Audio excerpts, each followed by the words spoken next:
I want to talk to you about a subject called words. You will note there is a disclaimer. I had Julianne put that on there. I said, put that disclaimer on there. This sermon may hurt your feelings. I don't see my wife. I might have hurt her feelings during the church service. She said I pick on her. I don't really pick on her. We're reading from the book of Proverbs. In fact, most of the sermon today will come out of the book of Proverbs, the other book being that of James. Proverbs 13:3. This is going to be a different sermon for you today. The one who guards his mouth, that's enough said. That's the sermon, that's it. Preserves his life. The one who opens wide his lips comes to ruin. You know, there's an old childhood chant that simply says, sticks and stones will break my bones, but... Oh, yeah. That's the biggest lie that's ever been told. Words do hurt. They linger long after our bones have mended and we still feel the sting of that thoughtless or careless words. This week, I didn't realize Charlie Kirk had been shot and killed. I was doing this sermon before then, and I didn't realize that his words would have him killed. One of the greatest guys, I understand, one of the best Christians around. Somebody didn't like his words, and for that they took his life. Innocent man. You know, I think all of us probably can recall cruel nickname somebody probably gave us as a child. A comment maybe about your appearance that you overheard as a teenager. You know, one of the direct results of young girls especially having anorexia and bulimia is that they were at some point in their life called fat. And it so affected them that it caused them to dive into that disease that in many cases take their lives. We remember a less than complimentary evaluation maybe of our work by some other employee. Lazy, no good, whatever. Or maybe you've been the recipient of a Dear John or Jane letter that simply came from out of the blue. Words that are spoken can hurt us. They can harm us. But the words that we speak to others also have the power to destroy, the power to harm. It's actually called defamation of character. Now, I want to talk about, and this is a different sermon, may hurt your feelings, it did mine, when I was preaching it to myself. But the Bible is filled with an admonition for us. We don't think sometimes about what we say until long after we've said it. And sometimes long after it's hurt and destroyed. It hurt many a church, hurt many a pastor, hurt many of a family member. But the Bible is filled. We can't just pick and choose what parts of this book that we want to listen to. We have to take it all. Proverbs is one of those books that is filled with the power of words, both of the speaker and of the listener. And maybe the best known warning about the tongue is found in the New Testament book of James. Here's what James has to say in chapter 3. So also the tongue is a small part of the body, and yet it boasts of great things. See how great a forest is set aflame by such a small fire. And the tongue is a fire, the very world of iniquity. The tongue is set among our members as that which defiles the entire body and sets on fire the course of life and is set on fire by hell. For every species of beast and birds and reptiles and creatures of the sea is tamed and has been tamed by the human race, but no one can tame the tongue. It is a restless evil, full of deadly poison. And with it we bless the Lord our Father, and with it we curse men who have been made in the likeness of God. Boy, that's tough right there. I love the way he's shouting. James describes the tongue here as a destructive power. It's amazing that 2-inch, 4-ounce mass of membrane in your mouth has the ability to destroy the reputation of an individual, the harmony of a friendship or even a marriage, and the morale of a company or even an entire congregation. I've been a pastor for almost 50 years, and I've seen words destroy churches. I've seen words send a pastor scouring to find solace from some other place. Then James explains the tongue's deception and its deceptive power or potential. He said, don't ever think that you can tame your tongue once and for all. He goes on to say, you'll never have your speech completely under control. One moment you'll be praising God and on the same lips. The next hour you find yourself destroying your closest friend with your words. I remember pastoring a church some years ago, many, many years ago, and I had this couple that sit up right up on the front. And they got mad at me because they came to church one Sunday, and he gave a message, she gave the interpretation. Can I tell you, now everything is spiritual. And I went to him and told him, I said, you were wrong, your attitude's wrong, and the way you talk to each other's wrong, and you're not to give another message in interpretation in my church. I said, Pastor, you did that? I did. On the way to church, they cussed each other out. On the way to church, they were mean and hateful and derogative towards each other. When they got to church, they were to other people. But then get up on the front and do that. That don't work. That dog don't hunt. You see, people think if I never can control my tongue, then maybe I just don't even need to try. But I don't think the answer is to become fatalistic about it. I think rather we ought to become more intentional about what we say. I have to say, since working on this message, I've listened to everything I said. I've thought about everything I said. Now, my wife says I make fun of her. But she's an easy target. She got all of her friends up against me. They've been coming to me telling me that you better be nicer to your wife. I will. Eventually.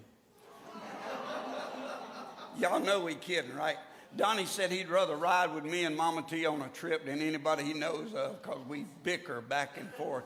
But we've been married 54 years, my God. We got to live together. You know, maybe I ought to stop here and offer a confession. Not about me and Teresa, but whenever I speak or listen to a message about the tongue, people say, Pastor, you being too funny this morning. You have to be when you're talking about the tongue. I'm often tempted to think, well, the tongue, it's kind of a secondary issue. We all understand the necessity of avoiding addictions or the immorality, abstaining from it. But controlling our speech kind of seems like extra credit, like we're in school and we're getting extra credit. And we kind of like, well, if you can pull it off, great, but if you can't, it's no big deal. But I don't believe that's true. I read the book of Proverbs, and I realize that controlling my speech is like front and center in Solomon's thinking because it's evidenced by 150 verses that he deals with to this subject alone. And so Solomon believed that words, the kind that we speak and the kind that we listen to, directly impact our success in life, even as a Christian or as a person. Listen to a couple. Proverbs 5. My son, give attention to wisdom. Incline your ear to my understanding, that you may observe discretion and your lips may reserve knowledge. Proverbs 10:14. Wise men store up knowledge, but with the mouth the foolish ruin is at hand. Proverbs 18:7. A fool's mouth is his ruin, and his lips are a snare of his soul. Proverbs 21:23. He who guards his mouth and his tongue guards his soul from troubles. So when we look at that, we see just from those few verses how passionate Solomon was about talking to us about the words we speak and the words that we listen to. They're both. So I want to look at, first of all, just 4 kinds of speech that Solomon warns us to avoid, and if we want to experience true goodness and success in life. One is false speech. Now, what is false speech? Well, Proverbs and Solomon in Proverbs 6 lists 7 things God hates. Now, when Scripture says 7 things God hates, I need to listen to that. Because if he hates it, I need to hate it. He says in Proverbs 6, there are 6 things which the Lord hates. Yes, 7 which are an abomination to him. Haughty eyes, a lying tongue, hands that shed innocent blood, a heart that devises wicked plans, feet that run rapidly to evil, a false witness who utters lies, and the one who spreads strife among the brothers. Now, it's interesting to note that 2 of the top 7 here have to do with speaking untruths. That is, a lying tongue or a false witness. Now, make no mistake about it, that God absolutely hates lying. He doesn't want us to be a part of that. And you wonder, well, why does he hate lying? Why is it one of the top 7 here? It's because lying is the very antithesis of God. It's the very opposite of what God's nature is. Let me give you this. James describes God as the Father of lights, with whom there is no variance, that is, there's no change, no line, and shifting shadow. Jesus said of his own self, I am the way, the truth, and the life. Then contrast how Jesus then described the people who were listening to him one day when he said, you are of your father, the devil, and you want to do the desires of your father. He was a murderer from the beginning and does not stand in the truth because there's no truth in him. Whenever he speaks a lie, he speaks from his own nature. For he is a liar and the father of lies. Because I speak the truth, you don't believe me. So Jesus speaks about it as well. Now, Solomon warns us here against lying. I want to show you just a few admonitions that he gives. Proverbs 4:24. If you don't have your Bibles and you're not looking in Proverbs, look them up when you get home. Proverbs 4:24. Put away perversity from your mouth. Keep corrupt talk far from your lips. Proverbs 6:12. A worthless person, a wicked man, is the one who walks with a perverse mouth. Proverbs 12:19. Truthful lips will be established forever, but a lying tongue is only for a moment. Proverbs 21:6. The acquisition of treasures by a lying tongue is as fleeting vapor, the pursuit of death. In other words, it brings nothing. So Solomon does not limit false speech to just the out-and-out whoppers that we normally tell. He also warns against the deceitful mouth, the divisive lips, he says. I believe that Solomon's definition of lying extends to kind of 3 common perversions: flattery, distortions, and exaggerations. And before you say, not me, let's talk about flattery. A flatterer is someone who tells people what they want to hear in order to fulfill a self-serving agenda.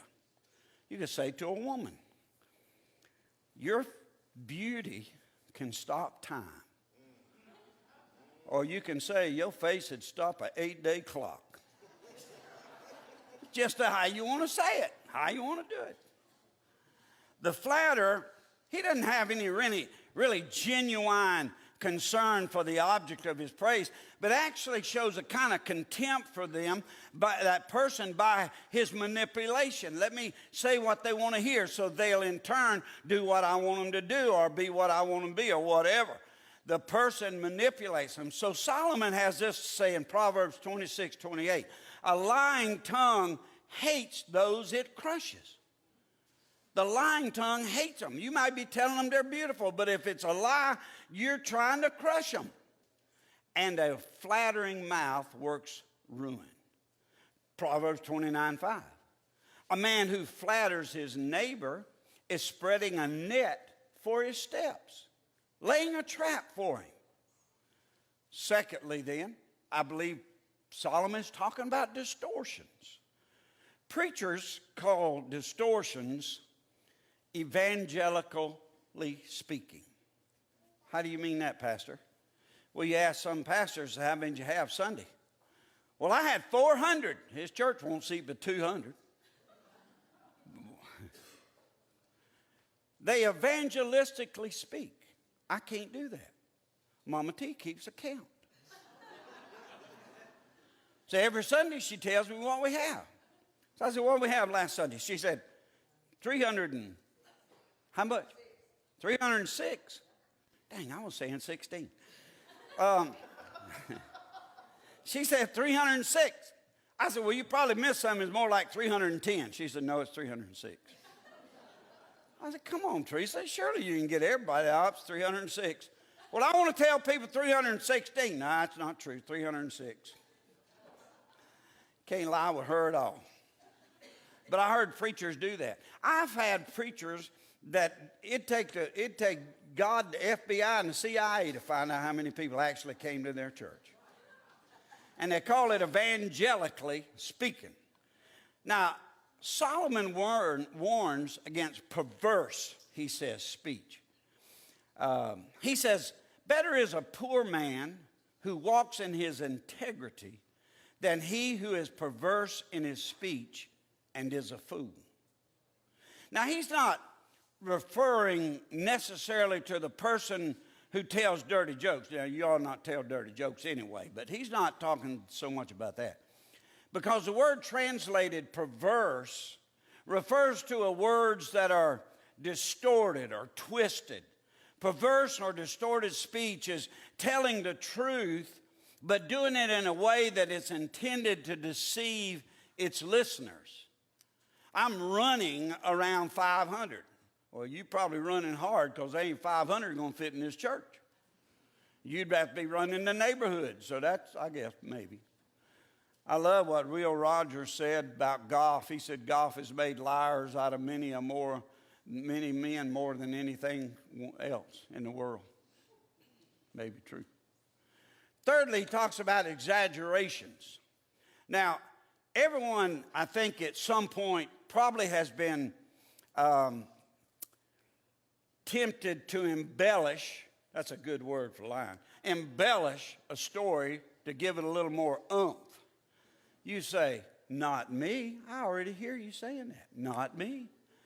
But maybe you've engaged in exaggerations to make your point, like women who say to their husbands, you never do whatever.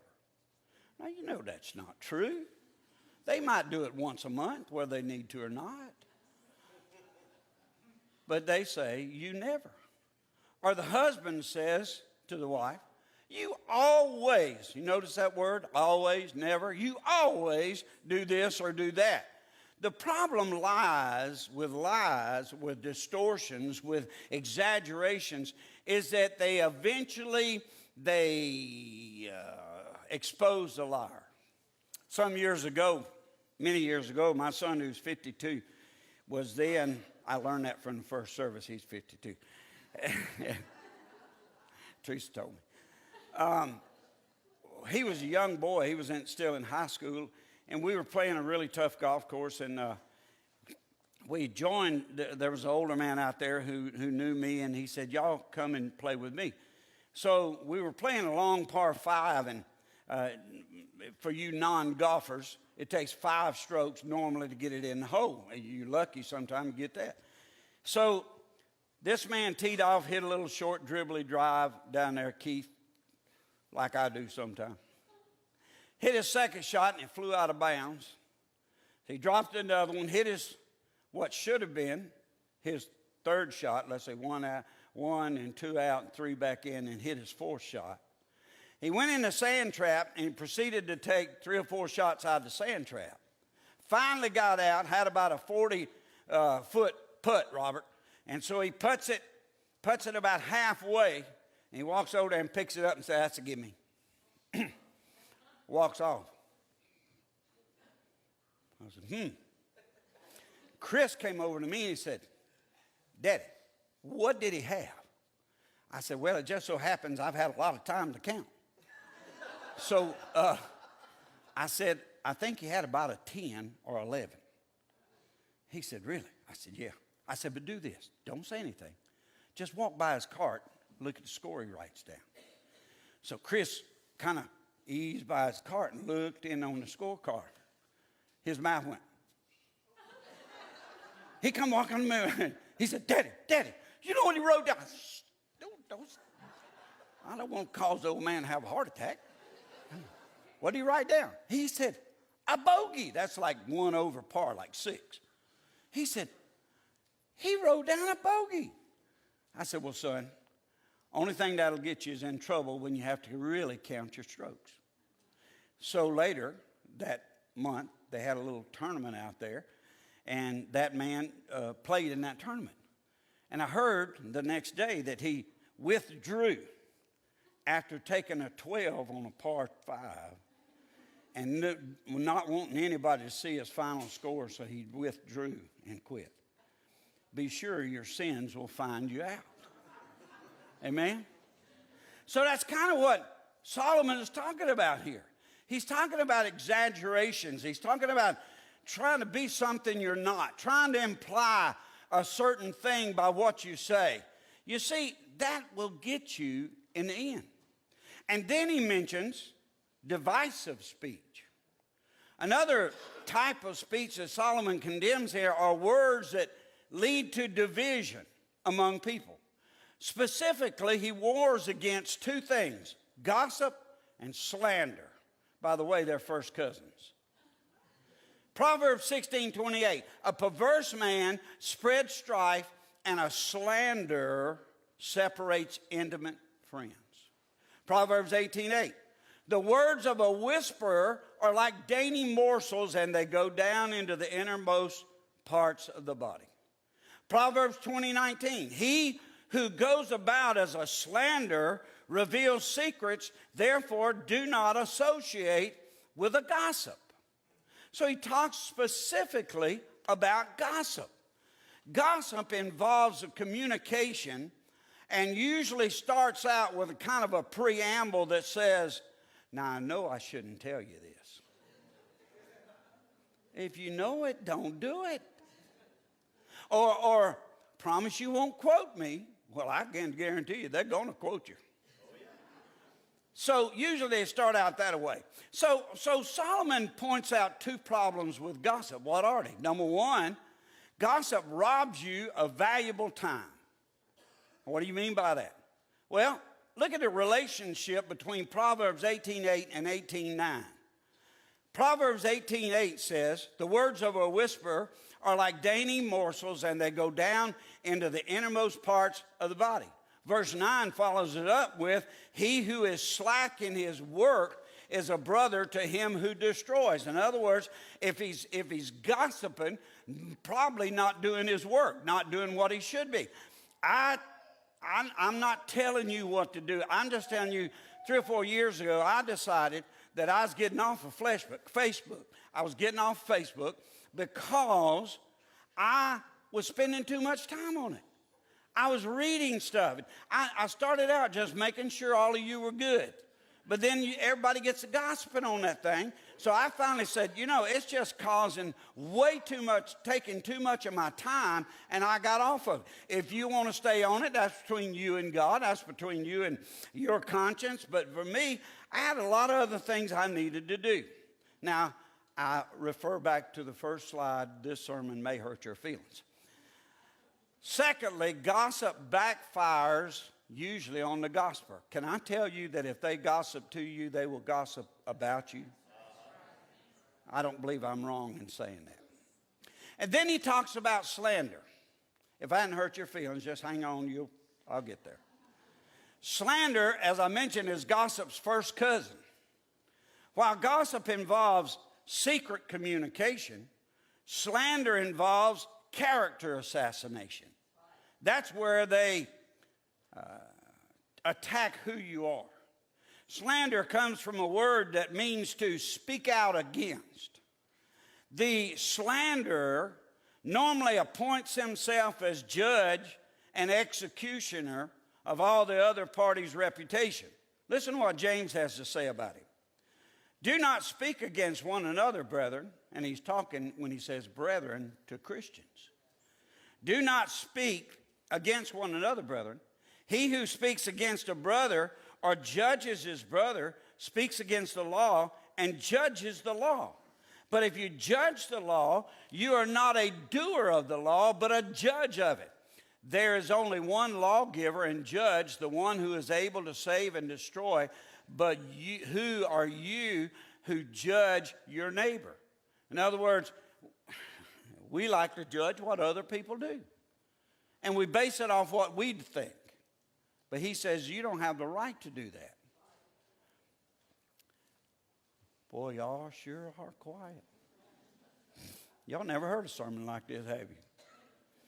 One other thought. Sometimes the gossip or the slander will attempt to defend his words with this excuse.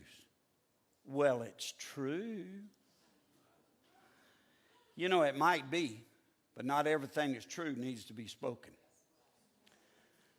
Fifthly, he talks about premature speech. Listen first to be heard last. Every lawyer, every law person almost will tell you the final speaker is the best to be, not the first. It's the final speaker who has the advantage. A final speaker can sway. That person will soon forget what they've heard, and he can sway them or she can sway them. Even a businessman once said, I learned a long time ago that the first person who speaks in an argument or a business deal usually loses. And the reason being is, it's better, as the old adage says, to be silent and have people think you're a fool than to speak and remove all doubt.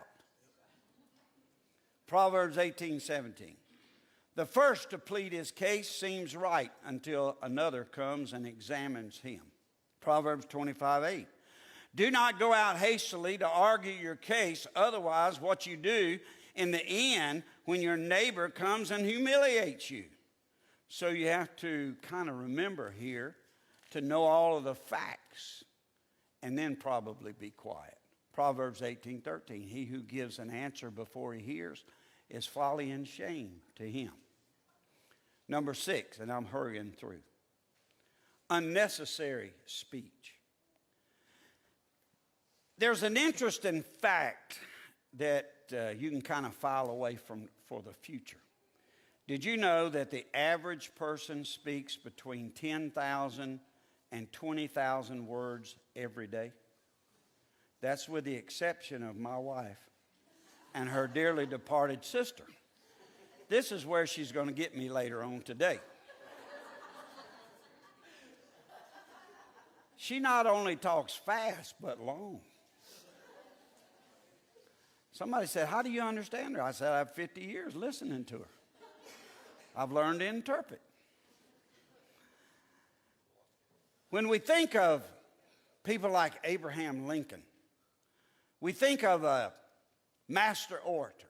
We think of a man who galvanized the nations that were torn apart through moving words such as the one spoken in Gettysburg, at the Gettysburg Address. And yet, Lincoln understood the importance of silence. His strategy for the 1860 election, he said, was to remain silent.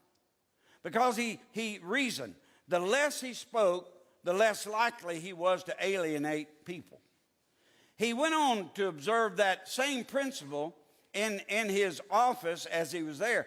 And in 1862, he said, in my present position, it is hardly proper for me to make any speeches because every word is so closely noted that it'll not do to make trivial ones.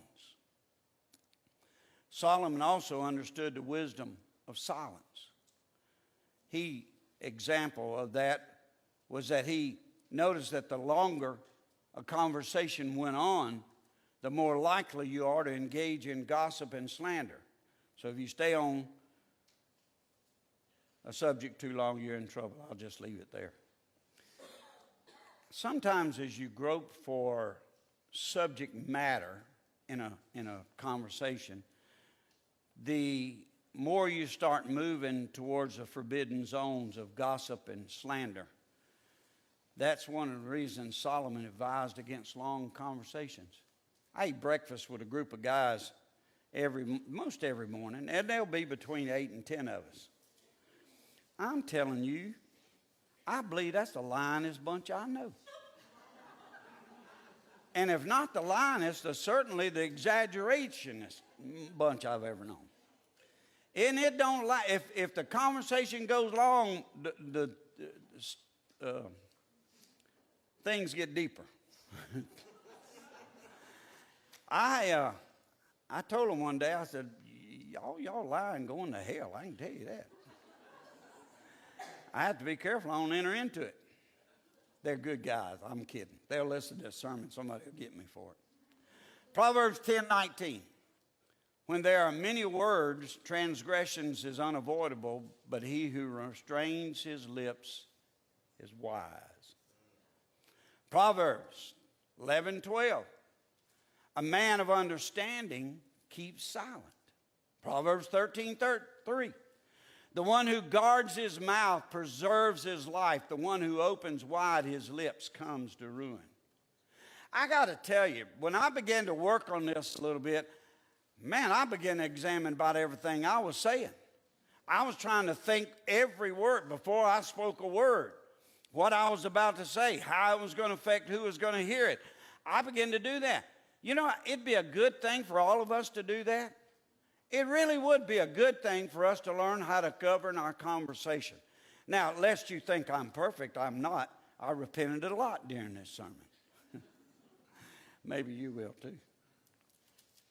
My wife's looking at me with that glare like, I'm going to get you later. So here's the conclusion of it. What do we do? I don't know if it's possible. I hope that it is, that we would learn how to speak so as to not hurt others. But I'm just not sure.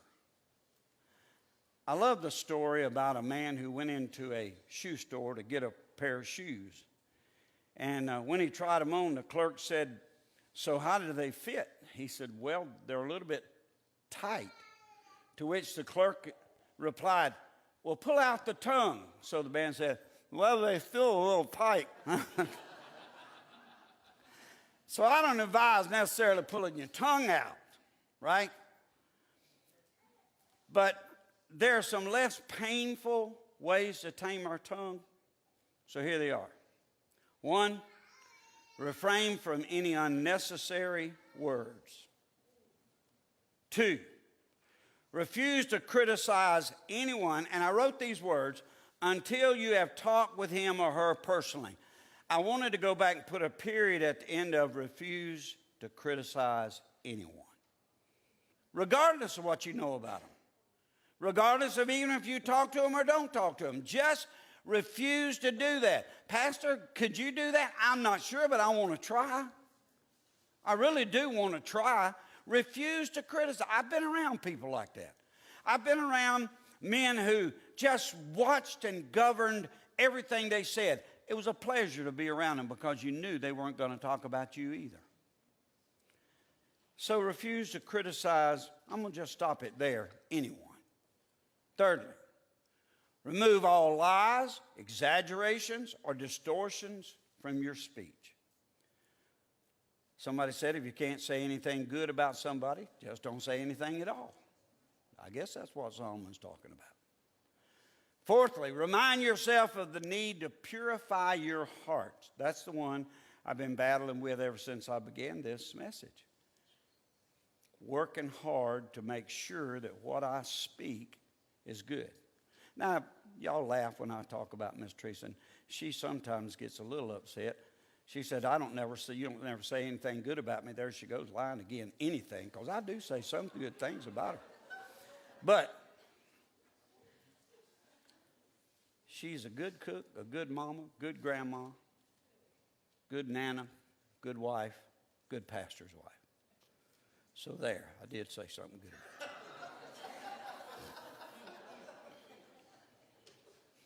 Fifthly, remember your accountability to God for your words. Years ago, many years ago, you know, you say that a lot when you're old, many years ago. I had a good friend who was a sales manager at a car dealership. And everybody in here knows how Pastor Riner likes to trade vehicles.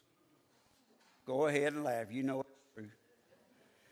And I did back then. I just didn't have a lot of money. But I would hang out up there sometime with him and talk to him. Got him to come to church a few times. One day I was up there, and for some reason I had to use the phone. We didn't have cell phones back then too much. And I picked up the phone, and he was on the other end. And just before I had hung it up, I heard him say something derogatory about me. I politely put the phone down. I walked out. I was hurt. You know, we were friends, and we remained friends after that. I let it go. But it's interesting that after some 45 years, I still remember it. I can't hardly remember my name. I certainly can't hardly remember yours. I try every week. I still fail. Teresa asked me last week. She said, you know, a certain person goes to our church. I said, I don't. She said she's been going here for 3 months or 4 months or 5 months or something. I said, I still don't know her. She explained who she was. I said, oh, I know her. I called her by name this morning. I finally remembered it.